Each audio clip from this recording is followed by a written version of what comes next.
Hi, doctor Karthik Gunasekaran. என் பின்னாடி இருக்கிறது வந்து ஒரு hypobaric chamber. Hypobaric oxygen therapy அப்படின்னு சொல்லுவோம். ஸோ நார்மல் ஆக்சிஜனோட நம்ம வந்து இந்த ஆக்சிஜனை வந்து கம்ப்ரெஸ் பண்ணணும். ஒரு அட்மாஸ்பியர் பிரஷர் 1 atmosphere பதில் 1.5 to 2.5 வச்சா 100% பியூர் ஆக்சிஜன் நம்ம பிளட்ல கலந்து, ஸோ ஆக்சிஜன் கான்சென்ட்ரேஷன் ரொம்ப அதிகமா பிளட்டோட ஃப்ளூயிட்ல இருக்கிறதுனால அது வந்து டிஷ்யூஸ்க்கு நல்லா ஈஸியா டிஃப்யூஸ் ஆகி நிறைய ஆக்சிஜன் வரும். ஸோ மோஸ்ட் இம்பார்ட்டன்ட் எஃபெக்ட் என்னன்னா பாத்தீங்கன்னா ஆன்டி ஏஜிங். அதாவது ஜென்ரலா வயசாக பாத்தீங்கன்னா யூஸ்வலா பிளட் ஃப்ளோ ஆக்சிஜன் எல்லாம் குறையறதுனால டிஷ்யூவோட டெத், இதர் கேன்சர் ஆகட்டும், இல்ல ஹார்ட் டிசீஸ் ஆகட்டும், இல்லாட்டி நியூரலாஜிக்கல் ட்ராமா, அதாவது ஸ்ட்ரோக் ஆகட்டும், எந்த இடத்துல பார்த்தாலும் உங்களுக்கு வந்து செல் டெத் தான் ஆகும். செல் டெத் ஏன் ஆகுது அப்படின்னு நீங்க பாத்தீங்கன்னா மெயினா வந்து அந்த இடத்துல வந்து பிளட் ஃப்ளோ வந்து கம்மியா இருக்கு. ஸோ டிஷ்யூஸ்க்கு வந்து ஆக்சிஜனும் பிளட்டும் போகாம அந்த டிஷ்யூ வந்து செத்து போயிடும். ஸோ அதை ரிவர்ஸ் பண்றதுக்கு தான் நம்ம வந்து இந்த ஹைப்போபாரிக் ஆக்சிஜன் தெரப்பி யூஸ் பண்றோம். அமெரிக்கா முதலிய மேலை நாடுகள்ல பாத்தீங்கன்னா இது வந்து ஆன்டி ஏஜிங்க்கு ரொம்ப யூஸ்ஃபுல்லா பயன்படுத்துறாங்க.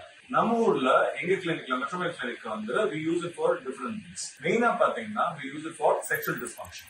ஸோ செக்ஷுவல் டிஸ்ஃபங்க்ஷனுக்கு ஹைப்போபாரிக் ஆக்சிஜன் தெரப்பி ஏன் ஹெல்ப் பண்ணுதுன்னா it sends a lot of blood. நிறைய பிளட் வந்து பீனஸ்க்கு வந்து போகும். ஸோ அதனால வந்து போகும். ரெண்டாவது வந்து வயசானவங்கள பாத்தீங்கன்னா ஆன்டி ஏஜிங், அதாவது அவங்களுடைய டிமென்ஷியா, அதாவது ஞாபக சக்தி குறைவா இருந்தா அதை இம்ப்ரூவ் பண்றதுக்கும் யூஸ் ஆகும். ஏன்னா பிரெயினுக்கு வந்து நிறைய பிளட்.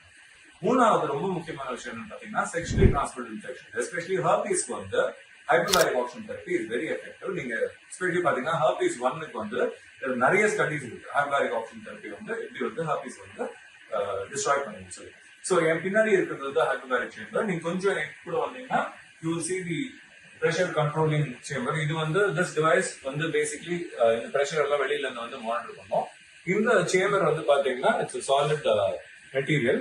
ஸோ இது உள்ளதான் நமக்கு வந்து ப்ரெஷரைஸ் பண்ணி எப்படி வந்து ஒரு ஃபிளைட் கேபின் வந்து எப்படி ப்ரெஷரைஸ் ஆகுதோ அதே மாதிரி இந்த ஹைப்போபாரிக் சேம்பரும் வந்து ப்ரெஷரைஸ் ஆகும். ஸோ இப்போ யூஸ்வலா சேம்பர் உள்ள எப்படி போனோம்னா இந்த மாதிரி ஒரு சீட் இருக்கும். இந்த சீட்ல வந்து இங்க உங்களுக்கு வந்து இன்ஃப்ளோ ஆக்சிஜன் இதுல இருந்து வரும், இப்படி வந்து அவுட் ஃப்ளோ போகும். இந்த மாதிரி ஹூட் வந்து நம்ம தலை மேல இப்படி போட வேண்டியிருக்கும். இங்க இருந்து பைப்ஸ் வந்து ஆக்சிஜன் வந்து கனெக்ட் ஆகும். ஸோ இந்த மாதிரி ஹூட் போட்டு நம்ம பிரீத் பண்ணோம்னா 100% பியூர் ஆக்சிஜன் நம்மளால வந்து பிரீத் பண்ண முடியும். அபவுட் சே ஒரு 1 hour ஆகுது நீங்க ஒரு 2 atmospheres எடுத்துட்டீங்கன்னா உங்களுக்கு பியூர் ஆக்சிஜன் உள்ள போய் பிளட்ல கலந்து நிறைய பெனிஃபிட்ஸ் வந்து உங்களுக்கு கொடுக்கும்.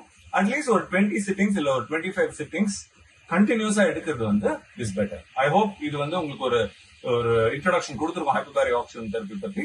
இதனால நிறைய பெனிஃபிட்ஸ் இருக்கு. நிறைய பேர் இது வந்து இப்ப எடுத்துக்க ஆரம்பிச்சிருக்காங்க அவேர்னஸ்னால. நீங்களும் வந்து இதை பத்தி படிச்சு டவுட்ஸ் இருந்தா எங்களுக்கு